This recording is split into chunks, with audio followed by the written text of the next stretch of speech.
ਵਾਹਿਗੁਰੂ ਜੀ ਕਾ ਖਾਲਸਾ ਵਾਹਿਗੁਰੂ ਜੀ ਕੀ ਫਤਿਹ। ਗੁਰੂ ਪਿਆਰੀ ਗੁਰੂ ਸਵਾਰੀ ਪਰਮ ਸਤਿਕਾਰਯੋਗ ਸਾਧ ਸੰਗਤ ਜੀਓ, ਅੱਜ ਦਾਸ ਭਾਰਤ ਭੂਮੀ ਦੇ ਅੰਦਰ ਗੁਪਤ ਜਾਂ ਪ੍ਰਗਟ ਰੂਪ ਦੇ ਵਿੱਚ ਕਈ ਐਸੀਆਂ ਘਟਨਾਵਾਂ ਸਾਹਮਣੇ ਆ ਜਾਂਦੀਆਂ ਜਿਨ੍ਹਾਂ ਨੂੰ ਦੇਖ ਕੇ ਇਨਸਾਨੀ ਅਕਲ ਚਕਰਿਤ ਰਹਿ ਜਾਂਦੀ ਆ। ਸੋ ਦਾਸ ਅੱਜ ਇਸੇ ਹੀ ਤਰ੍ਹਾਂ ਦੀ ਇੱਕ ਘਟਨਾ ਆਪ ਸਾਰੀਆਂ ਸੰਗਤਾਂ ਨਾਲ ਸਾਂਝਾ ਕਰਦਾ ਹੈਗਾ, ਜਿਸ ਘਟਨਾ ਦੇ ਵਿੱਚ ਉਸ ਹਿਮਾਲਿਆ ਪਹਾੜ ਦੇ ਉੱਪਰ ਕਿਵੇਂ ਇੱਕ ਸੋਨੇ ਦਾ ਮਹਿਲ ਇੱਕ ਰਾਤ ਵਾਸਤੇ ਪ੍ਰਗਟ ਹੋਇਆ ਸੀਗਾ। ਸੋ ਉਸ ਮਹਿਲ ਦੇ ਅੰਦਰ ਸ਼੍ਰੀ ਲਹੇੜੀ ਮਹਾਂਪੁਰਖਾਂ ਨੂੰ ਯੋਗ ਦੀ ਜਿਹੜੀ ਕਿਰਿਆ ਸੀਗੀ, ਵੱਡੇ ਮਹਾਂਪੁਰਖ ਬਾਬਾ ਜੀ ਨੇ ਜਿਹੜੀ ਸੀ ਉਸ ਸੁੰਦਰ ਸੋਨੇ ਦੇ ਮਹਿਲ ਦੇ ਅੰਦਰ ਦਿੱਤੀ ਸੀਗੀ। ਇਸ ਦੀ ਇੱਕ ਵਿਚਾਰ ਦਾਸ ਆਪ ਸਾਰੀਆਂ ਸੰਗਤਾਂ ਨਾਲ ਸਾਂਝਾ ਕਰਦਾ ਹੈਗਾ। ਸੋ ਜਦੋਂ ਸ਼੍ਰੀ ਲਹੇੜੀ ਮਹਾਸ਼ਾ ਜਿਹੜੇ ਸੀਗੇ 1861 ਈਸਵੀ ਦੇ ਵਿੱਚ ਸਰਕਾਰੀ ਮਿਲਟਰੀ ਇੰਜੀਨੀਅਰ ਮਹਿਕਮਾ ਜਿਹੜਾ ਦਾਨਾਪੁਰ ਦੇ ਅੰਦਰ ਸੀਗਾ, ਉੱਥੇ ਇੱਕ ਲੇਖਾਕਾਰ ਦੇ ਅਹੁਦੇ ਦੇ ਉੱਤੇ ਕੰਮ ਕਰਦੇ ਹੁੰਦੇ ਸੀਗੇ। ਅਤੇ ਸ਼੍ਰੀ ਲਹੇੜੀ ਮਹਾਸ਼ਾ ਨੇ ਦੱਸਿਆ ਸੀਗਾ ਕਿ ਜਿਹੜੀ ਮੇਰੀ ਪਹਿਲੀ ਦਰਸ਼ਨਾਂ ਦੀ ਮੁਲਾਕਾਤ ਵੱਡੇ ਬਾਬਾ ਜੀ ਦੇ ਨਾਲ ਹੋਈ ਸੀਗੀ, ਤਕਰੀਬਨ 33 ਸਾਲ ਦੀ ਉਮਰ ਸੀ ਕਹਿੰਦੇ ਉਦੋਂ ਮੇਰੀ, ਜਦੋਂ ਅਸੀਂ ਉਹਨਾਂ ਦੇ ਪਹਿਲੀ ਵਾਰ ਦਰਸ਼ਨ ਕੀਤੇ ਸੀਗੇ। ਸੋ ਕਹਿੰਦੇ ਇਹ ਜਿਹੜੇ ਦਰਸ਼ਨ ਸੀਗੇ ਨਾ, ਇਹ ਬੜੇ ਹੀ ਅਜੀਬੋ ਗਰੀਬ ਤਰੀਕੇ ਦੇ ਨਾਲ ਹੋਏ ਆ। ਕਿਉਂ? ਅਸੀਂ ਦਾਨਾਪੁਰ 'ਚ ਨੌਕਰੀ ਕਰਦੇ ਸੀ। ਇੱਕ ਦਿਨ ਕਹਿੰਦੇ ਕੀ ਹੋਇਆ ਕਿ 1861 ਦੇ ਵਿੱਚ ਦਾਨਾਪੁਰ ਦੇ ਜਿਹੜੇ ਸਰਕਾਰੀ ਅਫਸਰ ਸੀ, ਉਹਨਾਂ ਨੇ ਮੈਨੂੰ ਦਫ਼ਤਰ 'ਚ ਬੁਲਾਇਆ ਅਤੇ ਉਹਨਾਂ ਨੇ ਮੈਨੂੰ ਇਹ ਦੱਸਿਆ ਕਿ ਜਿਹੜਾ ਮੇਨ ਹੈੱਡ ਆਫ ਆਫਿਸ ਆਪਣਾ ਹੈਗਾ, ਉੱਥੋਂ ਇੱਕ ਤੇਰੇ ਨਾਂ 'ਤੇ ਤਾਰ ਆਈ ਆ ਅਤੇ ਉਹਦੇ ਵਿੱਚ ਉਹਨਾਂ ਨੇ ਦੱਸਿਆ ਹੈਗਾ ਕਿ ਤੇਰੀ ਜਿਹੜੀ ਬਦਲੀ ਹੈਗੀ ਹੈ ਰਾਣੀ ਖੇਤ ਇਲਾਕੇ ਦੇ ਵਿੱਚ ਕਰ ਦਿੱਤੀ ਆ, ਕਿਉਂਕਿ ਉੱਥੇ ਇੱਕ ਫੌਜੀ ਕੈਂਪ ਬਣ ਰਿਹਾ ਹੈ।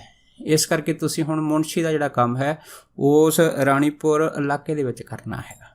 ਕਹਿੰਦੇ ਉਸ ਤੋਂ ਬਾਅਦ ਕੀ ਹੋਇਆ, ਸ਼੍ਰੀ ਲਹੇੜੀ ਮਹਾਸ਼ਾ ਜੀ ਕਹਿਣ ਲੱਗੇ ਕਿ ਮੈਨੂੰ ਇੱਕ ਨੌਕਰ ਦਿੱਤਾ ਗਿਆ ਅਤੇ ਉਹਦੇ ਵਿੱਚ ਫਿਰ ਕਹਿੰਦੇ ਇੱਕ ਘੋੜਾ ਅਤੇ ਬੱਗੀ ਜਿਹੜੀ ਸੀ ਮੈਨੂੰ ਸਵਾਰੀ ਵਾਸਤੇ ਦਿੱਤੀ ਗਈ ਨਾਲ। ਤਕਰੀਬਨ ਕਹਿੰਦੇ ਦਾਨਾਪੁਰ ਤੋਂ ਰਾਣੀਪੁਰ ਖੇਤਰ ਦਾ ਜਿਹੜਾ ਇਲਾਕਾ ਹੈਗਾ 500 ਮੀਲ ਦੀ ਲੰਬੀ ਯਾਤਰਾ ਦੇ ਵਿੱਚ ਪੈਂਦਾ ਹੈਗਾ। ਮੈਂ ਕਹਿੰਦੇ ਆਪਣਾ ਕੁਛ ਜਿਹੜਾ ਜ਼ਰੂਰੀ ਸਮਾਨ ਸੀਗਾ ਉਹ ਨਾਲ ਲਿਆ ਅਤੇ ਇਸ ਘੋੜੇ ਵਾਲੀ ਬੱਗੀ ਦੇ ਵਿੱਚ ਸਵਾਰ ਹੋ ਕੇ ਜਦੋਂ ਅਸੀਂ ਕਹਿੰਦੇ ਤੁਰੇ ਹਾਂ ਅਤੇ ਰਾਣੀ ਖੇਤ ਪਹੁੰਚਦਿਆਂ ਕਹਿੰਦੇ ਸਾਨੂੰ ਤਕਰੀਬਨ 1 ਮਹੀਨਾ ਲੱਗ ਗਿਆ, 30 ਦਿਨ ਉੱਥੇ ਲੱਗ ਗਏ। ਜਦ ਕਹਿੰਦੇ ਅਸੀਂ 30 ਦਿਨਾਂ 'ਚ ਉੱਥੇ ਪਹੁੰਚੇ ਹਾਂ। ਜਦ ਮੈਂ ਉਸ ਦਫ਼ਤਰ 'ਚ ਗਿਆ ਸੀਗਾ, ਮੈਂ ਕੀ ਦੇਖਿਆ ਕਿ ਦਫ਼ਤਰ ਦੇ ਵਿੱਚ ਕੋਈ ਜ਼ਿਆਦਾ ਕੰਮ ਕਾਰ ਨਹੀਂ ਸੀ, ਪਰ ਆਲੇ ਦੁਆਲੇ ਦਾ ਜਿਹੜਾ ਕੁਦਰਤੀ ਇਲਾਕਾ ਵਾਤਾਵਰਨ ਸੀਗਾ ਬੜਾ ਮਨਮੋਹਕ ਸੀਗਾ। ਆਲੇ ਦੁਆਲੇ ਬੜੀਆਂ ਸੁੰਦਰ ਪਹਾੜੀਆਂ ਸੀਗੀਆਂ ਅਤੇ ਮੈਨੂੰ ਕਹਿੰਦੇ ਉੱਥੇ ਦੇ ਲੋਕਾਂ ਨੇ ਦੱਸਿਆ ਸੀਗਾ ਕਿ ਇਹਨਾਂ ਪਹਾੜੀਆਂ ਦੇ ਅੰਦਰ ਕਿ ਸਿੱਧ ਪੁਰਸ਼ ਜਿਹੜੇ ਆ ਨਾ ਉਹ ਵਿਚਰਦੇ ਰਹਿੰਦੇ ਆ। ਸੋ ਸ਼੍ਰੀ ਲਹੇੜੀ ਮਹਾਸ਼ਾ ਜੀ ਕਹਿਣ ਲੱਗੇ ਕਿ ਮੇਰੇ ਕੋਲ ਖੁੱਲ੍ਹਾ ਸਮਾਂ ਜਿਹੜਾ ਸੀਗਾ ਉਹ ਆਮ ਮੈਨੂੰ ਮਿਲ ਜਾਂਦਾ ਸੀਗਾ, ਇਸ ਕਰਕੇ ਮੈਂ ਪਹਾੜਾਂ ਦੀ ਸੁੰਦਰਤਾ ਦਾ ਆਨੰਦ ਮਾਣਨ ਵਾਸਤੇ ਉਹਨਾਂ ਪਹਾੜਾਂ ਦੇ ਵਿੱਚ ਅਕਸਰ ਘੁੰਮਣ ਚਲੇ ਜਾਂਦਾ ਸੀਗਾ। ਇੱਕ ਦਿਨ ਕਹਿੰਦੇ ਮੈਂ ਅਚਨਚੇਤ ਉਹਨਾਂ ਪਹਾੜਾਂ ਦੇ ਵਿੱਚ ਘੁੰਮ ਰਿਹਾ ਸੀ ਅਤੇ ਕਿਸੇ ਨੇ ਮੈਨੂੰ ਬੜੀ ਪਿਆਰ ਭਰੀ ਆਵਾਜ਼ ਮਾਰੀ। ਜਦੋਂ ਕਹਿੰਦੇ ਆਵਾਜ਼ਾਂ ਮਾਰੀਆਂ ਤਾਂ ਮੈਂ ਆਲੇ ਦੁਆਲੇ ਦੇਖਿਆ, ਮੈਨੂੰ ਕੁਛ ਨਜ਼ਰ ਨਹੀਂ ਆਇਆ, ਪਰ ਜਿਹੜੀ ਆਵਾਜ਼ ਸੀਗੀ ਉਸ ਪਹਾੜੀ ਦੀ ਉਸ ਉੱਚੀ ਚੋਟੀ ਤੋਂ ਆ ਰਹੀ ਸੀਗੀ। ਖੈਰ ਕਹਿੰਦੇ ਜਿਹੜੀ ਚੋਟੀ ਸੀ ਉਸ ਚੋਟੀ ਦਾ ਨਾਂ ਹੈ ਦਰੋਣਾਗਿਰੀ ਪਹਾੜ। ਇਹ ਜਿਹੜੇ ਦਰੋਣਾਗਿਰੀ ਪਹਾੜ ਦੀ ਚੋਟੀ ਸੀ, ਸ਼੍ਰੀ ਲਹੇੜੀ ਮਹਾਂਪੁਰਖ ਕਹਿਣ ਲੱਗੇ ਕਿ ਅਸੀਂ ਉਸ ਪਹਾੜੀ ਦੀ ਚੋਟੀ ਉੱਪਰ ਚੜ੍ਹਨਾ ਸ਼ੁਰੂ ਕਰ ਦਿੱਤਾ। ਜੋ ਅਸੀਂ ਉੱਪਰ ਚੜ੍ਹਦੇ ਗਏ, ਮੇਰੇ ਮਨ ਦੇ ਵਿੱਚ ਖਿਆਲ ਆਇਆ ਕਿ ਅਗਰ ਮੈਂ ਵਾਪਸ ਇਸ ਚੋਟੀ ਥੱਲੇ ਉਤਰਨਾ ਹੈਗਾ ਤਾਂ ਮੈਨੂੰ ਹਨੇਰਾ ਹੋ ਜਾਣਾ, ਜਿਹਦੇ ਵਾਸਤੇ ਮੈਨੂੰ ਆਪਣੇ ਦਫ਼ਤਰ ਜਾਂ ਜਿਹੜਾ ਮੇਰਾ ਰਿਹਾਇਸ਼ੀ ਕਮਰਾ ਹੈਗਾ ਉੱਥੇ ਪਹੁੰਚਣ ਦੇ ਵਿੱਚ ਬੜੀ ਮੁਸ਼ਕਿਲ ਆ ਜਾਣੀ ਆ। ਪਰ ਖੈਰ ਕਹਿੰਦੇ ਉਸ ਦਰੋਣਾਗਿਰੀ ਪਹਾੜ ਦੀ ਚੋਟੀ 'ਤੇ ਚੜ੍ਹਦੇ ਮੈਂ ਕੀ ਦੇਖਿਆ ਕਿ ਇੱਕ ਬੜਾ ਸਾਫ਼ ਸੁਥਰਾ ਮੈਦਾਨ ਆਇਆ ਅਤੇ ਉਹਦੇ ਦੋਨੇ ਪਾਸੇ ਮੈਦਾਨ ਦੇ ਗੁਫਾਵਾਂ ਸੀਗੀਆਂ। ਅਚਨਚੇਤ ਕਹਿੰਦੇ ਅਸੀਂ ਉੱਥੇ ਨਜ਼ਰ ਮਾਰੀ, ਕੀ ਦੇਖਿਆ ਇੱਕ ਚਟਾਨ ਦੇ ਉੱਪਰ ਇੱਕ ਕੋਈ 25 ਕੁ ਸਾਲ ਦੀ ਅਵਸਥਾ ਦੇ ਕੋਈ ਜੰਗ ਜਿਹੜੇ ਨੌਜਵਾਨ ਸੀਗੇ ਉਹ ਪਦਮ ਆਸਣ ਲਾ ਕੇ ਉੱਥੇ ਬੈਠੇ ਹੋਏ ਸੀ ਅਤੇ ਉਹਨਾਂ ਦੇ ਤਾਂਬੇ ਰੰਗੇ ਵਾਲ ਸੀਗੇ। ਕਹਿੰਦੀ ਉਹਨਾਂ ਨੇ ਮੇਰੇ ਵੱਲ ਮੁਸਕਰਾਉਂਦਿਆਂ ਜਿਹੜਾ ਸੀਗਾ ਮੈਨੂੰ ਇਹ ਹਿੰਦੀ ਦੇ ਵਿੱਚ ਕਹਿਣ ਲੱਗੇ, ਕਹਿੰਦੇ ਗੰਗਾਧਰ ਤੂੰ ਆ ਗਿਆ ਹੈ। ਕਹਿੰਦੇ ਜਦੋਂ ਉਹਨੇ ਇੰਨੀ ਗੱਲ ਕਹੀ ਹੈ ਅਤੇ ਕਹਿੰਦੇ ਵੀ ਮੈਂ ਉਹਨਾਂ ਵੱਲ ਦੇਖ ਕੇ ਬੜਾ ਹੈਰਾਨ ਹੋਇਆ ਕਿ ਇਹ ਮੈਨੂੰ ਗੰਗਾਧਰ ਕਰਕੇ ਆਵਾਜ਼ ਮਾਰ ਰਿਹਾ। ਫਿਰ ਉਹ ਮੈਨੂੰ ਕਹਿਣ ਲੱਗੇ ਮੁਸਕਰਾਉਂਦਿਆਂ ਕਿ ਇਹ ਤੈਨੂੰ ਜਿਹੜੀਆਂ ਆਵਾਜ਼ਾਂ ਮੈਂ ਹੀ ਮਾਰ ਰਹੀਆਂ ਅਤੇ ਮੈਂ ਹੀ ਤੈਨੂੰ ਆਪਣੇ ਕੋਲ ਬੁਲਾਇਆ ਹੈਗਾ। ਕਹਿੰਦੇ ਹਜੇ ਮੈਂ ਉਹਨਾਂ ਵੱਲ ਤੱਕ ਰਿਹਾ ਸੀਗਾ ਅਤੇ ਜਦ ਗੌਰ ਨਾਲ ਤੱਕਿਆ ਮੈਂ ਕੀ ਦੇਖਿਆ ਕਿ ਉਹਨਾਂ ਦੇ ਤਾਂਬੇ ਰੰਗੇ ਕੇਸਾਂ ਤੋਂ ਇਲਾਵਾ ਬਾਕੀ ਜਿਹੜੀ ਸ਼ਕਲ ਸੀ ਸਾਰੀ ਉਹਨਾਂ ਦੀ ਮੇਰੇ ਨਾਲ ਬੜੀ ਮਿਲਦੀ ਜੁਲਦੀ ਸੀ। ਇਹ ਦੇਖ ਕੇ ਲਹੇੜੀ ਮਹਾਂਪੁਰਖ ਕਹਿਣ ਲੱਗੇ ਕਿ ਮੈਨੂੰ ਇੱਥੇ ਬੜਾ ਅਚੰਭਾ ਜਿਹਾ ਹੋਇਆ। ਉਸ ਤੋਂ ਬਾਅਦ ਕਹਿੰਦੇ ਫਿਰ ਉਹਨਾਂ ਨੇ ਇੱਕ ਗੁਫਾ ਸੀਗੀ ਜਿਹੜੀ ਨਾਲ, ਉਹਦੇ ਵੱਲ ਇਸ਼ਾਰਾ ਕਰਕੇ ਕਹਿੰਦੇ ਮੈਨੂੰ ਇਹ ਕਿਹਾ ਹੈਗਾ ਕਿ ਆਹ ਜਿਹੜੀ ਗੁਫਾ ਹੈਗੀ ਕੀ ਤੇਰੀ ਜਾਣੀ ਪਹਿਚਾਣੀ ਹੈਗੀ ਆ। ਪਰ ਮੈਂ ਗੁਫਾ ਵੱਲ ਦੇਖਿਆ ਤੇ ਉਹਦੇ ਅੰਦਰ ਕਹਿੰਦੇ ਜਦ ਮੈਂ ਝਾਤ ਮਾਰੀ ਤੇ ਮੈਂ ਕੀ ਦੇਖਿਆ ਕਿ ਉਸ ਗੁਫਾ ਦੇ ਵਿੱਚ ਕੁਛ 19 ਕੰਬਲਾਂ ਦੀ ਇੱਕ ਤਹਿ ਲੱਗੀ ਹੋਈ ਸੀ, ਕੁਛ ਕਮੰਡਲ ਪਏ ਹੋਏ ਸੀਗੇ। ਕਹਿੰਦੇ ਜਦੋਂ ਮੈਂ ਗੁਫਾ ਦੇ ਵਿੱਚ ਇਹ ਸਾਰੀ ਚੀਜ਼ ਦੇਖੀ ਆ ਤੇ ਮੈਨੂੰ ਕਹਿਣ ਲੱਗੇ ਕਿ ਤੂੰ ਇਸ ਗੁਫਾ ਦੇ ਵਿੱਚ ਆਰਾਮ ਕਰ ਲੈ। ਜਦੋਂ ਕਹਿੰਦੇ ਮਹਾਤਮਾ ਨੇ ਮੈਨੂੰ ਇਹ ਗੱਲ ਕਹੀ ਤੇ ਮੇਰੇ ਮਨ ਦੇ ਵਿੱਚ ਆਇਆ ਕਿ ਜੇ ਮੈਂ ਗੁਫਾ 'ਚ ਆਰਾਮ ਕਰਨ ਲੱਗ ਪਿਆ, ਹਨੇਰਾ ਹੋ ਜਾਣਾ ਤੇ ਮੈਂ ਦਫ਼ਤਰ ਕਿਵੇਂ ਜਾਊਂਗਾ। ਕਹਿੰਦੇ ਜਦੋਂ ਮੈਂ ਇੰਨੀ ਗੱਲ ਆਖੀ ਆ ਤੇ ਕਹਿੰਦੇ ਫਿਰ ਉਸ ਮਹਾਤਮਾ ਨੇ ਮੈਨੂੰ ਅੰਗਰੇਜ਼ੀ ਦੇ ਵਿੱਚ ਇਹ ਦੱਸਿਆ ਕਿ ਦਫ਼ਤਰ ਨੂੰ ਤੇਰੇ ਵਾਸਤੇ ਇੱਥੇ ਲਿਆਂਦਾ ਗਿਆ ਹੈ, ਨਾ ਕਿ ਤੈਨੂੰ ਦਫ਼ਤਰ ਦੇ ਵਾਸਤੇ। ਕਹਿੰਦੇ ਜਦੋਂ ਇੰਨੀ ਗੱਲ ਹੋਈ ਤੇ ਜਦੋਂ ਉਹਨਾਂ ਮਹਾਂਪੁਰਖਾਂ ਨੇ ਲਿਹੜੀ ਮਹਾਂਪੁਰਖ ਕਹਿਣ ਲੱਗੇ ਕਿ ਮੈਨੂੰ ਇਹ ਦੱਸਿਆ ਤੇ ਉਹਨਾਂ ਦਾ ਅੰਗਰੇਜ਼ੀ ਬੋਲਣ ਦਾ ਚੰਬਾ ਦੇਖ ਕੇ ਮੈਂ ਹੋਰ ਵੀ ਹੈਰਾਨ ਹੋ ਗਿਆ। ਉਸ ਤੋਂ ਬਾਅਦ ਫਿਰ ਕਹਿੰਦੇ ਉਹਨਾਂ ਨੇ ਮੈਨੂੰ ਇਹ ਵੀ ਦੱਸਿਆ ਹੈਗਾ ਕਿ ਉਹ ਮੈਂ ਹੀ ਆ ਜਿਸ ਨੇ ਤੇਰੇ ਜਿਹੜਾ ਉੱਚ ਅਫਸਰ ਵਾ ਨਾ ਉਹਦੇ ਮਨ ਦੇ ਵਿੱਚ ਗੁਪਤ ਰੂਪ ਦੇ ਵਿੱਚ ਇਹ ਜਿਹੜੀ ਸਲਾਹ ਮਸ਼ਵਰਾ ਦਿੱਤਾ ਸੀਗਾ ਕਿ ਤੇਰੀ ਬਦਲੀ ਰਾਣੀਪੁਰ ਖੇਤਰ ਦੇ ਵਿੱਚ ਕਰ ਦਿੱਤੀ ਜਾਵੇ। ਉਸ ਤੋਂ ਬਾਅਦ ਕਹਿੰਦੇ ਵੀ ਮੈਂ ਹੋਰ ਵੀ ਹੈਰਾਨ ਹੋਇਆ। ਪਰ ਕਹਿੰਦੇ ਫਿਰ ਉਹ ਜਿਹੜੇ ਮਹਾਂਪੁਰਖ ਸੀਗੇ ਕਹਿੰਦੇ ਮੈਨੂੰ ਗੁਫਾ ਦੇ ਵਿੱਚ ਲੈ ਗਏ ਤੇ ਜਿੱਧਰ ਕਹਿੰਦੇ ਕੰਬਲਾਂ ਦੀ ਤਹਿ ਲੱਗੀ ਸੀਗੀ ਉਧਰ ਕਹਿੰਦੇ ਮੈਨੂੰ ਜਿਹੜਾ ਸੀ ਇਸ਼ਾਰਾ ਕਰਕੇ ਕਹਿਣ ਲੱਗੇ, ਕਹਿੰਦੇ ਵੀ ਆਹ ਦੇਖ, ਆਹ ਤੇਰਾ ਪਿਛਲੇ ਜਨਮ ਦਾ ਆਸਣ ਹੈਗਾ, ਇੱਥੇ ਤੂੰ ਪਿਛਲੇ ਜਨਮ ਦੇ ਵਿੱਚ ਜਿਹੜੀ ਸੀਗੀ ਉਹ ਇੱਥੇ ਤਪੱਸਿਆ ਕਰਦਾ ਹੁੰਦਾ ਸੀ ਸਾਡੇ ਪਾਸ। ਕਹਿੰਦੇ ਜਦੋਂ ਇੰਨੀ ਗੱਲ ਹੋਈ ਹੈ ਤੇ ਛੜੀ ਲਿਹੜੀ ਮਾਸਟਰ ਜੀ ਕਹਿਣ ਲੱਗੇ ਕਿ ਮੈਂ ਮਨ ਦੇ ਵਿੱਚ ਸੋਚਾਂ ਕਿ ਮੈਂ ਕਦੀ ਇਸ ਜਗ੍ਹਾ ਦੇ ਵਿੱਚ ਆਇਆ ਨਹੀਂ, ਮੈਂ ਇੱਕ ਨਵਾਂ ਆਦਮੀ ਆ। ਜਿਹੜੇ ਮਹਾਤਮਾ ਹੈਗੇ ਆ ਮੇਰੇ ਨਾਲ ਇਸ ਤਰ੍ਹਾਂ ਦੀਆਂ ਜਿਹੜੀਆਂ ਐਸੀਆਂ ਘਟਨਾਵਾਂ ਦੀਆਂ ਗੱਲਾਂ ਕਰਦੇ ਆ ਜਿਹਦੇ ਬਾਰੇ ਮੈਨੂੰ ਮੁੱਲ ਤੌਰ ਦੇ ਉੱਤੇ ਕੋਈ ਜਾਣਕਾਰੀ ਨਹੀਂ ਹੈ। ਉਸ ਤੋਂ ਬਾਅਦ ਕਹਿੰਦੇ ਉਹਨਾਂ ਨੇ ਮੈਨੂੰ ਇੱਕ ਜਿਹੜਾ ਸੀਗਾ ਉੱਥੇ ਬਾਟਾ ਪਿਆ ਸੀ ਉਹ ਦਿਖਾ ਲਿਆ ਕਿ ਮੈਨੂੰ ਕਹਿੰਦੇ ਆ ਤੇਰਾ ਬਾਟਾ ਹੈਗਾ, ਜਿਸ ਬਾਟੇ ਦੇ ਵਿੱਚ ਤੂੰ ਨਾਮ ਰੂਪੀ ਅੰਮ੍ਰਿਤ ਪੀਂਦਾ ਸੀਗਾ। ਇਹ ਬਾਟਾ ਜਿਹੜਾ ਤਾਂਬੇ ਦਾ ਕਹਿੰਦੇ ਦੇਖ ਅੱਜ ਵੀ ਮੈਂ ਜਿਹੜਾ ਚਮਕਾ ਕੇ ਰੱਖਿਆ ਹੈਗਾ ਤੇ ਇਹੋ ਹੀ ਗੁਫਾ ਜਿਹਦੇ ਵਿੱਚ ਤੂੰ ਪਿਛਲੇ ਜਨਮ 'ਚ ਬੰਦਗੀ ਕਰਦਾ ਸੀਗਾ, ਇਹ ਅੱਜ ਵੀ ਜਿਹੜੀ ਹੈ ਮੈਂ ਸਾਫ਼ ਸੁਥਰੀ ਕਰਕੇ ਜਿਉਂਦੀ ਤਿਉਂ ਰੱਖੀ ਆ ਤੇ ਅਸੀਂ ਤੇਰਾ ਜਿਹੜਾ ਉਦੋਂ ਦਾ ਇੰਤਜ਼ਾਰ ਕਰ ਰਹੇ ਹਾਂ। ਉਸ ਤੋਂ ਬਾਅਦ ਫਿਰ ਕਹਿੰਦੇ ਉਹਨਾਂ ਨੇ ਮੈਨੂੰ ਦੱਸਿਆ ਸੀਗਾ ਕਿ ਜਦੋਂ ਤੂੰ ਇੱਥੋਂ ਸਾਡੇ ਕੋਲ ਚਲਿਆ ਗਿਆ ਸੀਗਾ, ਜਦੋਂ ਤੇਰੀ ਮੌਤ ਹੋ ਗਈ ਸੀਗੀ, ਉਸ ਮੌਤ ਦੀ ਦੁਨੀਆ ਦੇ ਵਿੱਚ ਤੂੰ ਜਿਹੜਾ ਸੀਗਾ ਸਾਡੇ ਤੋਂ ਇਹ ਸਮਝ ਲਓ ਜਿਵੇਂ ਗਵਾਚ ਗਿਆ ਹੋਵੇਂ। ਸੋ ਦੁਨੀਆ ਦੇ ਸ਼ੋਰ ਸ਼ਰਾਬੇ ਦੇ ਅੰਦਰ ਕਹਿੰਦੇ ਤੂੰ ਸਾਨੂੰ ਭੁੱਲ ਗਿਆ ਸੀਗਾ, ਪਰ ਉਹ ਮਹਾਤਮਾ ਕਹਿਣ ਲੱਗੇ ਕਿ ਅਸੀਂ ਤੈਨੂੰ ਕਦੀ ਨਹੀਂ ਭੁੱਲੇ ਤੇ ਅਸੀਂ ਹਮੇਸ਼ਾ ਹੀ ਤੇਰੇ ਉੱਤੇ ਆਪਣੀ ਨਜ਼ਰ ਟਿਕਾ ਕੇ ਰੱਖੀ ਆ। ਜਦੋਂ ਤੇਰਾ ਜਿਹੜਾ ਸੀ ਉਹ ਜਨਮ ਹੋਇਆ ਸੀਗਾ ਸਾਨੂੰ ਉਦੋਂ ਵੀ ਪਤਾ, ਜਦੋਂ ਤੂੰ ਗਰਭ ਦੇ ਵਿੱਚ ਜਿਹੜਾ ਚਲਾ ਗਿਆ ਸੀਗਾ ਉਸ ਤੋਂ ਬਾਅਦ ਕਹਿੰਦੇ ਸਾਨੂੰ ਉਦੋਂ ਵੀ ਪਤਾ ਹੈਗਾ ਕਿ ਜਦੋਂ ਤੂੰ ਜਿਹੜੀ ਹੈਗੀ ਉਹ ਘੁਰਨੀ ਨਦੀ ਦੇ ਉੱਤੇ ਬੈਠ ਕੇ ਛੋਟਾ ਹੁੰਦਾ ਜਿਹੜਾ ਸੀਗਾ ਆਪਣੇ ਸਰੀਰ ਨੂੰ ਰੇਤ ਨਾਲ ਢੱਕ ਲੈਂਦਾ ਸੀਗਾ ਅਤੇ ਉੱਥੇ ਖੇਡਦਾ ਹੁੰਦਾ ਸੀਗਾ ਤਾਂ ਅਸੀਂ ਗੁਪਤ ਰੂਪ ਦੇ ਉੱਤੇ ਖੜ੍ਹ ਕੇ ਤੇਰੀ ਇਹ ਖੇਡ ਦੇਖਦੇ ਹੁੰਦੇ ਸੀ। ਇਹ ਸਾਰੀਆਂ ਗੱਲਾਂ ਪਤਾ ਲਿਹੜੀ ਮਹਾਂਪੁਰਖ ਕਹਿੰਦੇ ਜਦੋਂ ਮੈਨੂੰ ਮਹਾਤਮਾ ਨੇ ਦੱਸੀਆਂ ਤਾਂ ਮੈਂ ਬੜੇ ਚੰਬੇ ਦੇ ਵਿੱਚ ਫਸ ਗਿਆ। ਫਿਰ ਕਹਿੰਦੇ ਉਹਨਾਂ ਮਹਾਤਮਾ ਨੇ ਫਿਰ ਕੀ ਕੀਤਾ ਹੈਗਾ ਕਿ ਮੇਰੇ ਕੋਲ ਆ ਕੇ ਮੇਰੇ ਮੱਥੇ ਦੇ ਉੱਤੇ ਹੌਲੀ ਹੌਲੀ ਦੇਣੀ ਕਹਿੰਦੇ ਥੋੜ੍ਹਾ ਜਿਹਾ ਉਂਗਲੀਆਂ ਦੇ ਨਾਲ ਮੱਥੇ ਨੂੰ ਥੱਪ ਥਪਾਇਆ। ਜਦੋਂ ਕਹਿੰਦੇ ਮੱਥੇ ਨੂੰ ਥੋੜ੍ਹਾ ਥੱਪ ਥਪਾਇਆ ਬਸ ਉਹਦੇ ਨਾਲ ਕੀ ਸੀ ਕਿ ਮੇਰੇ ਅੰਦਰ ਇੱਕ ਬਿਜਲੀ ਦਾ ਕਰੰਟ ਲੱਗਾ। ਉਹ ਐਸਾ ਕਰੰਟ ਸੀ ਜਿਹੜੀ ਮਹਿਕ ਸੀਗੀ ਮੇਰੇ ਅੰਗ ਦੇ ਵਿੱਚ ਰਨਾਟ ਛਿੜਨੀ ਸ਼ੁਰੂ ਹੋ ਗਈ। ਉਸ ਤੋਂ ਬਾਅਦ ਫਿਰ ਮੇਰੇ ਨੂੰ ਜਿਹੜਾ ਸਾਰਾ ਪਿਛਲਾ ਜੀਵਨ ਦਾ ਚੇਤਾ ਸੀਗਾ ਸਾਰਾ ਆਉਣਾ ਸ਼ੁਰੂ ਹੋ ਗਿਆ। ਜਦੋਂ ਕਹਿੰਦੇ ਯਾਦ ਮੈਨੂੰ ਚੇਤਾ ਆਉਣਾ ਸ਼ੁਰੂ ਹੋ ਗਿਆ ਕਿ ਮੈਂ ਕਿਵੇਂ ਜਿਹੜਾ ਸੀਗਾ ਇਸ ਗੁਫਾ ਦੇ ਵਿੱਚ ਸਾਲਾਂ ਬੱਧੀ ਪਹਿਲਾਂ ਤਪੱਸਿਆ ਕਰਦਾ ਰਿਹਾ। ਉਸ ਤੋਂ ਬਾਅਦ ਜਿਹੜਾ ਸੀਗਾ ਉੱਥੇ ਬੈਠਿਆਂ ਬਾਬਾ ਜੀ ਦੇ ਨਾਲ ਮੈਂ ਕਿਵੇਂ ਸੇਵਾ ਕੀਤੀ ਹੈ ਸਾਰੀ ਗੱਲਬਾਤ। ਜਦੋਂ ਕਹਿੰਦੇ ਮੈਨੂੰ ਉਸ ਪਿਛਲੇ ਜੀਵਨ ਦੀ ਜੋ ਕਿਰਿਆ ਸੀਗੀ ਜਦ ਕਹਿੰਦੇ ਗੁਪਤ ਰੂਪ ਦੇ ਵਿੱਚ ਜਿਹੜੀ ਅੰਦਰੋਂ ਪ੍ਰਗਟ ਹੋ ਗਈ ਤੇ ਮੈਨੂੰ ਸਾਰਾ ਕੁਝ ਸਮਝ ਲੱਗ ਗਈ ਤੇ ਮੈਂ ਅੱਖਾਂ ਖੋਲ੍ਹੀਆਂ ਤੇ ਛਿੜੀ ਲਿਹੜੀ ਮਹਾਂਪੁਰਖ ਕਹਿਣ ਲੱਗੇ ਕਿ ਮੈਂ ਮਹਾਂਅਵਤਾਰ ਬਾਬਾ ਜੀ ਦੇ ਚਰਨਾਂ ਦੇ ਉੱਤੇ ਲੰਮਾ ਪੈ ਗਿਆ। ਜਿਉਂ ਹੀ ਕਹਿੰਦੇ ਮੈਂ ਚਰਨਾਂ 'ਤੇ ਲੰਮਾ ਪਿਆ ਹੈਗਾ ਤੇ ਮੇਰੇ ਮੂੰਹੋਂ ਕਹਿੰਦੇ ਫਿਰ ਉੱਚੀ ਜਾਣੀ ਇਹ ਨਿਕਲਿਆ ਹੈਗਾ ਕਿ ਤੁਸੀਂ ਮੇਰੇ ਬਾਬਾ ਜੀ ਹੈਗੇ ਆ, ਤੁਸੀਂ ਸਦਾ ਹੀ ਮੇਰੇ ਬਾਬਾ ਜੀ ਹੈਗੇ ਆ ਤੇ ਤੁਸੀਂ ਸਦਾ ਹੀ ਮੇਰੇ ਨਾਲ ਰਹੇ ਆ। ਉਸ ਟਾਈਮ ਕਹਿੰਦੇ ਮੇਰੀ ਖੁਸ਼ੀ ਦਾ ਕੋਈ ਅੰਤ ਨਹੀਂ ਰਿਹਾ ਹੈਗਾ ਕਿ ਮੈਨੂੰ ਪੂਰਬਲੇ ਜਨਮ ਦੇ ਜਿਹੜੇ ਮਹਾਂਪੁਰਖ ਸੀਗੇ ਉਹ ਉਹਨਾਂ ਦੇ ਅੱਜ ਦਰਸ਼ਨ ਦੀਦਾਰ ਹੋ ਗਏ। ਜਦ ਕਹਿੰਦੇ ਮੈਂ ਇੰਨੀ ਖੁਸ਼ੀ ਦੇ ਵਿੱਚ ਉੱਚੀ ਮਹਾਂਪੁਰਖਾਂ ਦੇ ਚਰਨਾਂ ਦੇ ਵਿੱਚ ਲਿਪਟ ਕੇ ਜਿਹੜਾ ਸੀਗਾ ਇਹ ਸਾਰੀਆਂ ਗੱਲਾਂ ਕੀਤੀਆਂ। ਉਸ ਤੋਂ ਬਾਅਦ ਕਹਿੰਦੇ ਫਿਰ ਜਿਹੜੇ ਮਹਾਂਪੁਰਖ ਸੀਗੇ ਉਹ ਮੈਨੂੰ ਕਹਿਣ ਲੱਗੇ ਕਹਿੰਦੇ ਗੰਗਾਧਰ ਇਹ ਤੇਰੀ ਸ਼ੁੱਧੀ ਬੜੀ ਜ਼ਰੂਰੀ ਆ ਕਿਉਂਕਿ ਲਿਹੜੀ ਮਹਾਂਪੁਰਖਾਂ ਦਾ ਜਿਹੜਾ ਪਿਛਲਾ ਨਾਮ ਸੀ ਉਹ ਗੰਗਾਧਰ ਸੀ ਤੇ ਇਸ ਜਨਮ ਤੋਂ ਬਾਅਦ ਉਹਨਾਂ ਦਾ ਨਾਮ ਜਿਹੜਾ ਸੀਗਾ ਉਹ ਲਿਹੜੀ ਜਿਹੜਾ ਸੀਗਾ ਉਹ ਪ੍ਰਗਟ ਹੋਇਆ ਸੀਗਾ। ਫਿਰ ਕਹਿੰਦੇ ਮੈਨੂੰ ਕਹਿਣ ਲੱਗੇ ਕਿ ਗੰਗਾਧਰ ਤੇਰੀ ਸ਼ੁੱਧੀ ਬੜੀ ਜ਼ਰੂਰੀ ਆ। ਕਹਿੰਦੇ ਉਸ ਤੋਂ ਬਾਅਦ ਜਿਹੜੇ ਸੀ ਮੈਨੂੰ ਕਹਿਣ ਲੱਗੇ ਕਿ ਆਹ ਜਿਹੜਾ ਤੇਰਾ ਬਾਟਾ ਪੁਰਾਣਾ ਤਾਂਬੇ ਦਾ ਪਿਆ ਹੈਗਾ ਇਸ ਬਾਟੇ ਦੇ ਵਿੱਚ ਤੇਲ ਹੈਗਾ, ਤੂੰ ਇਸ ਤਰ੍ਹਾਂ ਕਰ, ਇਹ ਤੇਲ ਪੀ ਲਾ, ਤੇਲ ਪੀ ਕੇ ਨਾ ਬਾਹਰ ਜਿਹੜਾ ਉਹ ਨਦੀ ਦਾ ਝਰਨਾ ਚੱਲਦਾ ਹੈਗਾ, ਉਸ ਝਰਨੇ ਦੇ ਕੋਲ ਜਾ ਕੇ ਲੇਟ ਜਾ, ਆਰਾਮ ਕਰ ਲਾ। ਫਿਰ ਸ਼੍ਰੀ ਲਹਿੜੀ ਮਹਾਂਪੁਰ ਕਹਿੰਦੇ ਕਿ ਮੈਂ ਉਸੇ ਹੀ ਤਾਂਬੇ ਦੇ ਬਾਟੇ ਦੇ ਵਿੱਚੋਂ ਜਿਹੜਾ ਅੰਮ੍ਰਿਤ ਦਾ ਤੇਲ ਸੀਗਾ ਉਹ ਪੀਤਾ, ਪੀ ਕੇ ਮੈਂ ਬਾਹਰ ਨਦੀ 'ਤੇ ਜਿਹੜਾ ਸੀ ਉਹ ਲੰਮਾ ਪੈ ਗਿਆ।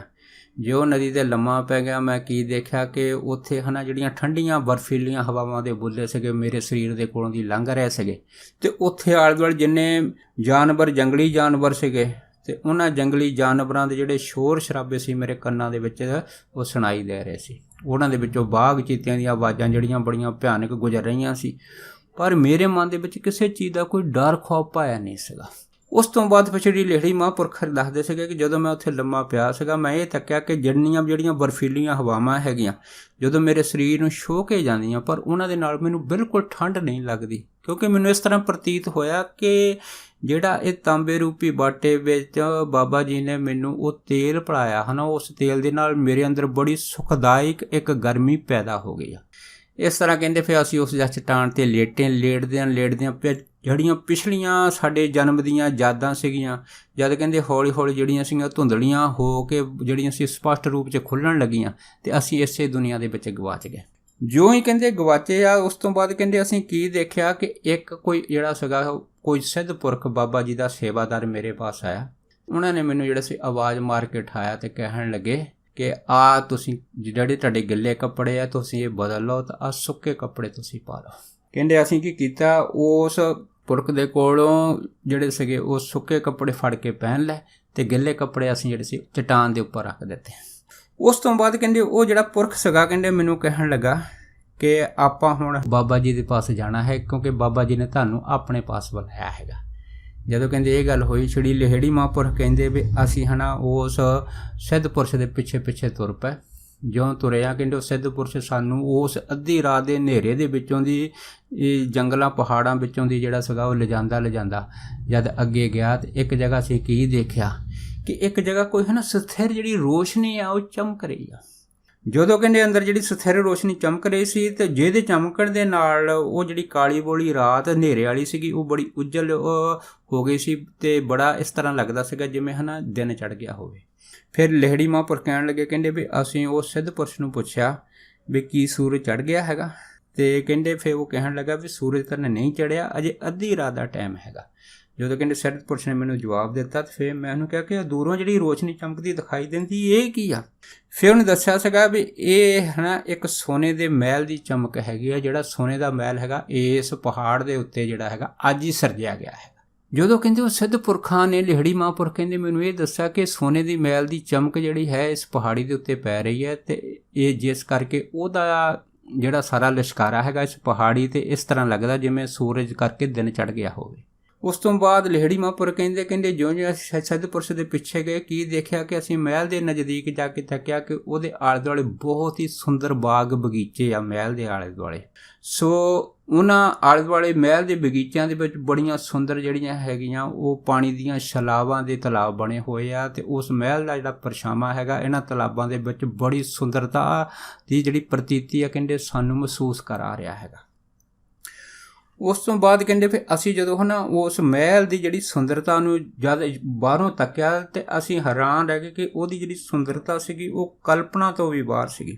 ਫਿਰ ਕਹਿੰਦੇ ਮੈਨੂੰ ਉਹ ਜਿਹੜੇ ਸਿੱਧ ਪੁਰਸ਼ ਸੀਗੇ ਉਹਨਾਂ ਨੇ ਇਹ ਗੱਲ ਦੱਸੀ ਹੈ ਕਿ ਇਹ ਜਿਹੜਾ ਮਹਿਲ ਹੈਗਾ ਇਹ ਬਾਬਾ ਜੀ ਨੇ ਤੇਰੇ ਸਵਾਗਤ ਵਾਸਤੇ ਅੱਜ ਹੀ ਸਰਜਣ ਰੂਪ ਦੇ ਉੱਪਰ ਉਸਾਰ ਕੀਤਾ ਹੈਗਾ, ਲੇਕਿਨ ਜਦੋਂ ਇਸ ਮਹਿਲ ਦਾ ਆਦੇਸ਼ ਪੂਰਾ ਹੋ ਜਾਊਗਾ ਤੇ ਇਹ ਮਹਿਲ ਜਿਹੜਾ ਹੈਗਾ ਫਿਰ ਆਪਣੇ ਆਪ ਅਦ੍ਰਿਸ਼ ਰੂਪ ਦੇ ਵਿੱਚ ਗਾਇਬ ਹੋ ਜਾਊਗਾ। ਜਦੋਂ ਕਹਿੰਦੇ ਇੰਨੀ ਗੱਲ ਹੋਈ ਹੈ ਤਾਂ ਕਹਿੰਦੇ ਮੈਂ ਬੜਾ ਹੈਰਾਨ ਹੋਇਆ, ਪਰ ਜਦੋਂ ਅਸੀਂ ਮਹਿਲ ਦੇ ਅੰਦਰ ਪ੍ਰਵੇਸ਼ ਕੀਤਾ ਤੇ ਜਿਉਂ ਹੀ ਪ੍ਰਵੇਸ਼ ਕੀਤਾ ਕਿਤੇ ਅਸੀਂ ਹੈਰਾਨ ਲੱਗੇ, ਅੰਦਰ ਜਦ ਕੀ ਦੇਖਿਆ ਕਿ ਉਸ ਮਹਿਲ ਦੀਆਂ ਸੋਨੇ ਦੀਆਂ ਮੋਟੀਆਂ ਕੰਧਾਂ ਬਣੀਆਂ ਹੋਈਆਂ ਤੇ ਉਹਦੇ ਜਿਹੜੇ ਹਨ ਡਾਟਦਾਰ ਦਰਵਾਜ਼ੇ ਹੈਗੇ ਉਹ ਬੜੇ ਸੁੰਦਰ ਚਮਕ ਰਹੇ ਆ, ਤੇ ਇਹਨਾਂ ਡਾਟਦਾਰ ਦਰਵਾਜ਼ਿਆਂ ਦੇ ਵਿੱਚ ਕਈ ਤਰ੍ਹਾਂ ਦੀ ਜਿਹੜੀ ਹੈ ਨਾ ਸੁੰਦਰ ਮੀਨਾਕਾਰੀ ਕੀਤੀ ਹੋਈ ਆ।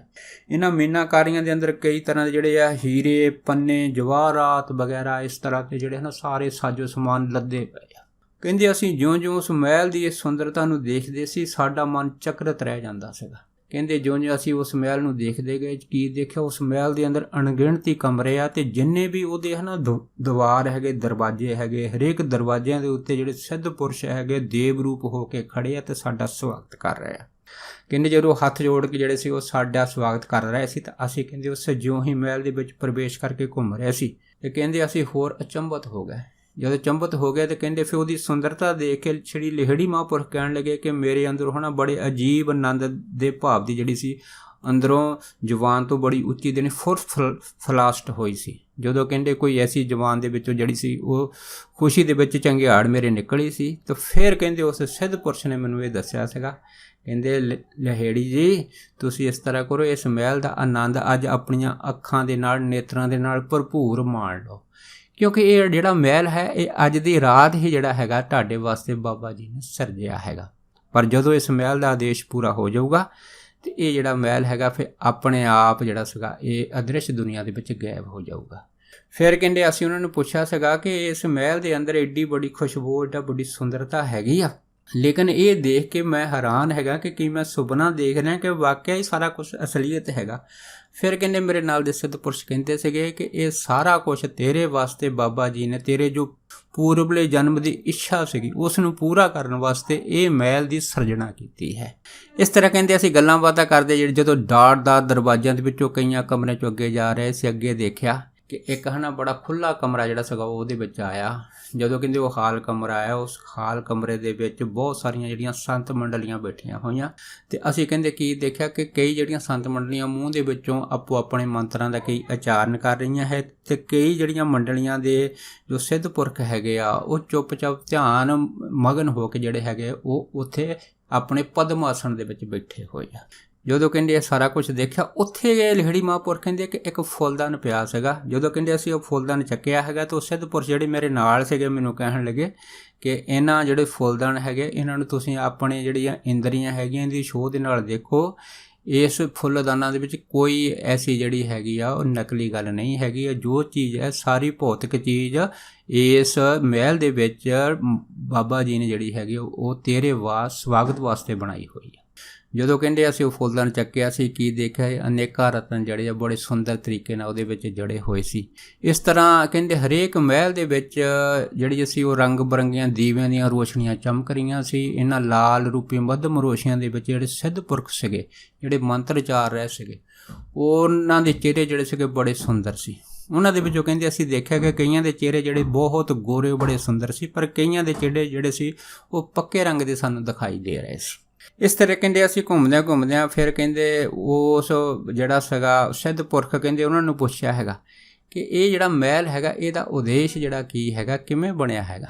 ਫਿਰ ਕਹਿੰਦੇ ਉਹ ਸਿੱਧ ਪੁਰਸ਼ ਮੈਨੂੰ ਦੱਸਿਆ ਸੀਗਾ, ਕਹਿੰਦੇ ਭਾਈ ਵੀ ਇਹ ਜਿਹੜਾ ਸ਼ਾਨਦਾਰ ਮਹਿਲ ਹੈਗਾ ਇਸ ਨੂੰ ਸਮਝਣ ਦੇ ਵਿੱਚ ਕੋਈ ਔਖੀ ਗੱਲ ਨਹੀਂ ਆ। ਫਿਰ ਉਹਨੇ ਦੱਸਿਆ ਸੀਗਾ ਕਿ ਜਿਵੇਂ ਪਰਿਪੂਰਨ ਪਰਮਾਤਮਾ ਦੇ ਮਨ ਦੇ ਵਿੱਚ ਜਦੋਂ ਖਿਆਲ ਆਇਆ ਸੀਗਾ ਕਿ ਮੈਂ ਸ੍ਰਿਸ਼ਟੀ ਸਾਜਣੀ ਆ, ਉਸ ਟਾਈਮ ਜਦ ਕਲਪਨਾ ਰੂਪ 'ਚ ਉਹਨਾਂ ਦੇ ਖਿਆਲ ਆਇਆ ਸੀਗਾ, ਫਿਰ ਉਹਨਾਂ ਨੇ ਇਸ ਸ੍ਰਿਸ਼ਟੀ ਨੂੰ ਜਿਹੜਾ ਸੀ ਸਾਕਾਰ ਰੂਪ ਦੇ ਕਰਨ ਦੇ ਵਾਸਤੇ ਕੀਤਾ ਪਸਾਓ ਇੱਕੋ ਕਵਾਓ ਦੇ ਨਾਲ ਹੀ ਸਾਰੀ ਸ੍ਰਿਸ਼ਟੀ ਆਪਣੀ ਇੱਛਾ ਦੇ ਨਾਲ ਬਣਾਤੀ ਆ। ਅਤੇ ਜਦੋਂ ਕਹਿੰਦੇ ਸ੍ਰਿਸ਼ਟੀ ਉਹਨੇ ਸਾਰੀ ਆਪਣੀ ਇੱਛਾ ਦੇ ਨਾਲ ਬਣਾਈ ਸੀ, ਇਸ ਇੱਛਾ ਤੋਂ ਬਾਅਦ ਕਹਿੰਦੇ ਫਿਰ ਉਹਨਾਂ ਦੇ ਜਿਹੜੇ ਸੀ ਇਸ ਸ੍ਰਿਸ਼ਟੀ ਦੇ ਅੰਦਰ ਕਰੋੜਾਂ ਬ੍ਰਹਿਮੰਡ ਅਨੰਤ ਬ੍ਰਹਿਮੰਡ ਪੈਦਾ ਕੀਤੇ ਸੀ। ਇਹਨਾਂ ਅਨੰਤ ਬ੍ਰਹਿਮੰਡਾਂ ਦੇ ਅੰਦਰ ਜੋ ਵੀ ਚੀਜ਼ ਪੈਦਾ ਕੀਤੀ ਹਰੇਕ ਨੂੰ ਆਪਣੀ ਇੱਛਾ ਤੇ ਹੁਕਮ ਦੇ ਵਿੱਚ ਬੰਨ੍ਹ ਕੇ ਰੱਖਿਆ ਹੋਇਆ। ਇਸੇ ਤਰ੍ਹਾਂ ਕਹਿੰਦੇ ਬਾਬਾ ਜੀ ਨੇ ਇਹ ਜਿਹੜਾ ਮਹਿਲ ਹੈਗਾ ਇਹ ਵੀ ਆਪਣੀ ਮਨ ਦੀ ਇੱਛਾ ਸ਼ਕਤੀ ਦੇ ਨਾਲ ਪਰਮੇਸ਼ਰ ਦੀ ਜੋ ਇੱਕ ਸੁਰਤਾ ਦੀ ਸੁਰਤ ਹੈਗੀ ਆ, ਉਸ ਇੱਕ ਸੁਰਤਾ ਦੇ ਮੇਲ ਤੋਂ ਜਿਹੜਾ ਹੈਗਾ ਇਹ ਤੇਰੇ ਵਾਸਤੇ ਬਣਾਇਆ ਹੈਗਾ। ਸੋ ਇਹ ਜਿਹੜਾ ਮਹਿਲ ਹੈਗਾ ਇਹ ਅਣੂ ਪਰਮਾਣੂ ਨੂੰ ਇਕੱਠਾ ਕਰਕੇ ਮਹਾਂਪੁਰਖਾਂ ਨੇ ਆਪਣੀ ਇੱਛਾ ਸ਼ਕਤੀ ਨੂੰ ਜਨਮ ਦੇ ਕੇ ਇਸ ਦੀ ਜਿਹੜੀ ਕਲਪਨਾ ਸੀ ਉਸ ਨੂੰ ਸਾਕਾਰ ਰੂਪ ਕਰਕੇ ਇਸ ਮਹਿਲ ਨੂੰ ਜਿਹੜਾ ਹੈਗਾ ਇੱਥੇ ਸਿਰਜਣ ਕਰ ਦਿੱਤਾ ਹੈਗਾ।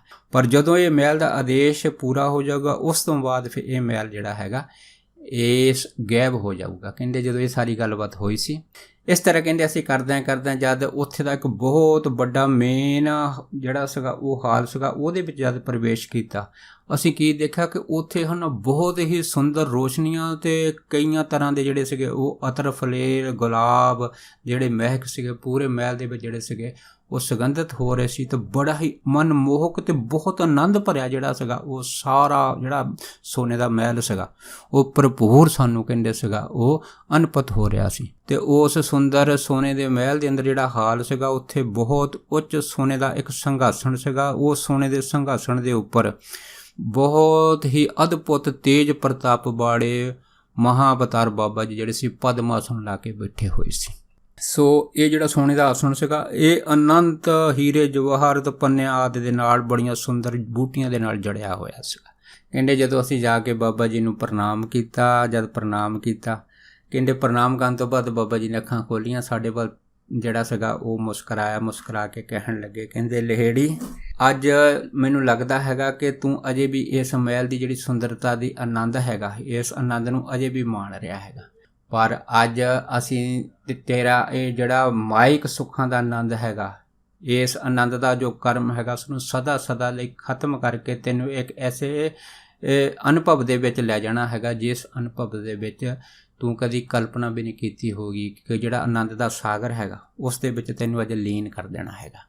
ਜਦੋਂ ਕਹਿੰਦੇ ਬਾਬਾ ਜੀ ਨੇ ਇਹ ਗੱਲ ਆਖੀ ਸੀ ਤੇ ਕਹਿੰਦੇ ਫਿਰ ਅਸੀਂ ਜਿਹੜੇ ਸੀਗੇ ਬਾਬਾ ਜੀ ਨੂੰ ਮੱਥਾ ਟੇਕਿਆ, ਜਾਂ ਟੇਕ ਕੇ ਦੁਬਾਰਾ ਫਿਰ ਜਿਹੜੇ ਸੀ ਖੜੇ ਹੋਏ। ਫਿਰ ਬਾਬਾ ਜੀ ਨੇ ਕਿਹਾ ਸੀਗਾ ਕਿ ਅੱਜ ਤੈਨੂੰ ਅਸੀਂ ਇੱਥੇ ਯੋਗ ਦੀ ਕਿਰਿਆ ਦੀ ਜੋ ਦੀਕਸ਼ਾ ਹੈਗੀ ਇਸੇ ਮਹਿਲ ਦੇ ਅੰਦਰ ਦੇਣੀ ਹੈ, ਕਿਉਂ ਤੇਰੇ ਮਨ ਦੀ ਜੋ ਇੱਛਾ ਸੀਗੀ ਉਸ ਇੱਛਾ ਨੂੰ ਪੂਰਾ ਕਰਨ ਵਾਸਤੇ ਇਸ ਮਹਿਲ ਦੀ ਸਾਜਣਾ ਕੀਤੀ ਹੈਗੀ ਆ। ਉਸ ਤੋਂ ਬਾਅਦ ਕਹਿੰਦੇ ਬਾਬਾ ਜੀ ਨੇ ਉੱਥੇ ਬੜਾ ਹੀ ਆਸ਼ੀਰਵਾਦ ਮੁੰਦਰਾ ਦੇ ਵਿੱਚ ਆਪਣਾ ਇੱਕ ਹੱਥ ਉੱਪਰ ਨੂੰ ਕੀਤਾ। ਜਦ ਕੀਤਾ ਤਾਂ ਉਸ ਵੱਡੇ ਸਾਰੇ ਹਾਲ ਦੇ ਵਿੱਚ ਕਹਿੰਦੇ ਇੱਕ ਅਗਨੀ ਜਿਹੜੀ ਸੀ ਜਵਾਲਾ ਪ੍ਰਗਟ ਹੋਈ। ਉਸ ਅਗਨੀ ਜਵਾਲਾ ਦੇ ਆਲੇ ਦੁਆਲੇ ਕਹਿੰਦੇ ਅਸੀਂ ਦੇਖਿਆ ਕਈ ਤਰ੍ਹਾਂ ਦੇ ਜਿਹੜੇ ਸੀ ਫਲ ਸੀਗੇ ਤੇ ਕਈਆਂ ਤਰ੍ਹਾਂ ਦੇ ਫੁੱਲਾਂ ਦੇ ਨਾਲ ਉਹ ਸਜੀ ਹੋਈ ਸੀ। ਉਸੇ ਕਹਿੰਦੇ ਅਗਨੀ ਦੇ ਉੱਤੇ ਫਿਰ ਸਾਨੂੰ ਬਾਬਾ ਜੀ ਨੇ ਜਿਹੜੀ ਸੀ ਉਹ ਯੋਗ ਕਿਰਿਆ ਦੀ ਦੀਕਸ਼ਾ ਜਿਹੜੀ ਦਿੱਤੀ ਸੀ। ਇਸ ਯੋਗ ਕਿਰਿਆ ਦੀ ਦੀਕਸ਼ਾ ਦੇਣ ਤੋਂ ਬਾਅਦ ਕਹਿੰਦੇ ਤਕਰੀਬਨ ਜਿਹੜਾ ਸੀਗਾ ਦਿਨ ਦਾ ਜਿਹੜਾ ਸੀ ਪੋਹ ਪਠਾਲਾ ਹੋ ਗਿਆ ਸੀਗਾ। ਉਸ ਤੋਂ ਬਾਅਦ ਫਿਰ ਕਹਿੰਦੇ ਜਦ ਅਸੀਂ ਉਸ ਮਹਿਲ ਤੋਂ ਬਾਹਰ ਆਏ ਅਸੀਂ ਕੀ ਦੇਖਿਆ ਕਿ ਉਹ ਮਹਿਲ ਦੀ ਜਿਹੜੀ ਸੁੰਦਰਤਾ ਸੀ ਉਹ ਸੂਰਜ ਦੀ ਰੋਸ਼ਨੀ ਦੇ ਵਿੱਚ ਇਸ ਤਰ੍ਹਾਂ ਚਮਕ ਰਹੀ ਸੀ ਜਿਵੇਂ ਕੋਈ ਆਦਮੀ ਆਪਣੇ ਦਿਮਾਗ ਦੇ ਸੋਚ ਦੇ ਵਿੱਚ ਕਦੀ ਕਲਪਨਾ ਨਹੀਂ ਕਰ ਸਕਦਾ। ਕਹਿੰਦੇ ਅਸੀਂ ਉਹ ਮਹਿਲ ਜਿਹੜਾ ਸੀ ਆਲੇ ਦੁਆਲੇ ਚੰਗੀ ਤਰ੍ਹਾਂ ਘੁੰਮ ਕੇ ਦੇਖਿਆ। ਘੁੰਮਣ ਤੋਂ ਬਾਅਦ ਦੁਬਾਰਾ ਅਸੀਂ ਫਿਰ ਪ੍ਰਵੇਸ਼ ਕੀਤਾ, ਫਿਰ ਉਸ ਮਹਿਲ ਦੇ ਅੰਦਰ ਗਏ। ਮਹਿਲ ਦੇ ਅੰਦਰ ਜਾਂਦਿਆਂ ਕਹਿੰਦੇ ਉਸ ਮਹਿਲ ਦੀਆਂ ਜਿਹੜੀਆਂ ਬੜੀਆਂ ਖੂਬਸੂਰਤ ਸਜਾਵਟਾਂ ਸੀ ਉਹਨਾਂ ਨੂੰ ਚੰਗੀ ਤਰ੍ਹਾਂ ਅਸੀਂ ਦੇਖਿਆ, ਉਹਦਾ ਆਨੰਦ ਮਾਣਿਆ। ਇਸ ਤਰ੍ਹਾਂ ਕਹਿੰਦੇ ਅਸੀਂ ਪੂਰਾ ਮਹਿਲ ਜਿਹੜੇ ਬਹੁਤ ਸਾਰੇ ਕਮਰੇ ਸੀ ਸਾਰਾ ਘੁੰਮ ਕੇ ਚੰਗੀ ਤਰ੍ਹਾਂ ਦੇਖ ਕੇ ਦੁਬਾਰਾ ਜਦੋਂ ਕਹਿੰਦੇ ਉਸ ਮੇਨ ਹਾਲ ਦੇ ਵਿੱਚ ਗਏ ਆ ਜਿੱਥੇ ਸੋਨੇ ਦਾ ਸਿੰਘਾਸਣ ਸੀ, ਅਸੀਂ ਕੀ ਦੇਖਿਆ ਕਿ ਉੱਥੇ ਬਾਬਾ ਜੀ ਜਿਹੜੇ ਸੀ ਪਦਮ ਆਸਣ ਰੂਪ ਦੇ ਵਿੱਚ ਉਸੇ ਤਰ੍ਹਾਂ ਜਿਹੜੇ ਸੀ ਉਹ ਪਹਿਲੇ ਦੀ ਤਰ੍ਹਾਂ ਬੈਠੇ ਹੋਏ ਸੀ। ਉਸ ਤੋਂ ਬਾਅਦ ਫਿਰ ਕਹਿੰਦੇ ਬਾਬਾ ਜੀ ਨੇ ਨੇਤਰ ਖੋਲ੍ਹ ਕੇ ਫਿਰ ਮੈਨੂੰ ਕਹਿਣ ਲੱਗੇ, ਕਹਿੰਦੇ ਲਹੜੀ ਲੱਗਦਾ ਹੈਗਾ ਕਿ ਤੈਨੂੰ ਜਿਹੜੀ ਭੁੱਖ ਲੱਗ ਗਈ ਆ, ਇਸ ਕਰਕੇ ਅਸੀਂ ਤੈਨੂੰ ਹੁਣ ਤੇਰੀ ਇੱਛਾ ਦੇ ਅਨੁਸਾਰ ਕੁਛ ਐਸੇ ਪਦਾਰਥ ਖਿਲਾਵਾਂਗੇ ਜਿਹਦੇ ਨਾਲ ਤੇਰੀ ਜਿਹੜੀ ਮਨ ਦੀ ਤ੍ਰਿਪਤੀ ਹੋ ਜਾਊਗੀ। ਕਹਿੰਦੇ ਉਸ ਤੋਂ ਕਹਿਣ ਤੋਂ ਬਾਅਦ ਕਹਿੰਦੇ ਫਿਰ ਜਿਹੜੇ ਸੀਗੇ ਬਾਬਾ ਜੀ ਨੇ ਮੈਨੂੰ ਕਿਹਾ ਸੀਗਾ, ਕਹਿੰਦੇ ਲਹੜੀ ਤੂੰ ਇਸ ਤਰ੍ਹਾਂ ਕਰ ਹੁਣ ਅੱਖਾਂ ਮੀਟ ਲੈ।